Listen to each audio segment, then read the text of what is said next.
24 වතාවක් ඔහු රැකියාවට අයදුම් කරනවා. 24 වතාවෙම ඔහු රිජෙක්ට් වෙනවා. 10 වතාවක් ඔහු විශ්වවිද්‍යාල ප්‍රවේශයට අයදුම් කරනවා. 10 වතාවම රිජෙක්ට් වෙනවා, ප්‍රතික්ෂේප වීමට ලක් වෙනවා.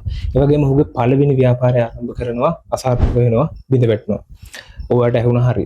24 වතාවක් ඔහු KFC සමාගමට රැකියාවක් සඳහා අයදුම් පත්‍ර ඉදිරිපත් කරනවා. 24 වතාවම ප්‍රතික්ෂේප වීමට ලක් වෙනවා. ඔහුත් එක්ක හිටපු සියලුම දෙනා සේවයට බඳව ගත්තත් ඔහුට අවස්ථාව හම්බෙන්නේ නැහැ. 10 වතාවක් හාවර්ඩ් විශ්වවිද්‍යාලයට අයදුම් පත්‍ර ඉදිරිපත් කරනවා.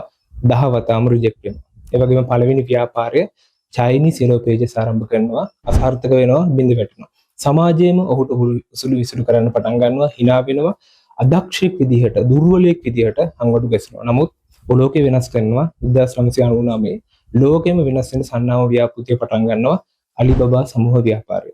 ඔවද අපි කතා කළේ යෝන්ම හෙවත් ජැක්මා ගැන. ඉතින් ජැක්මට ආපු රිජෙක්ෂන් වලින් යා නතර වුණා නම් අද අපිට කතා කරන්න ජැක්මා කෙනෙක් ඉතුරු වෙන්නේ නැහැ.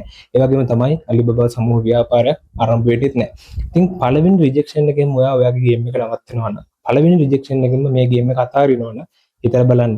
රිජෙක්ෂන් එකක් කියන්නේ ජීවිතේ එන්ඩ් එක නෙමෙයි. රිජෙක්ෂන් එකක් කියලා කියන්නේ ඔයාගේ සක්සස් ගෝල් එකේ ඔයාව සූදානම් කරන පොයින්ට් එක. මතක තියාගන්න.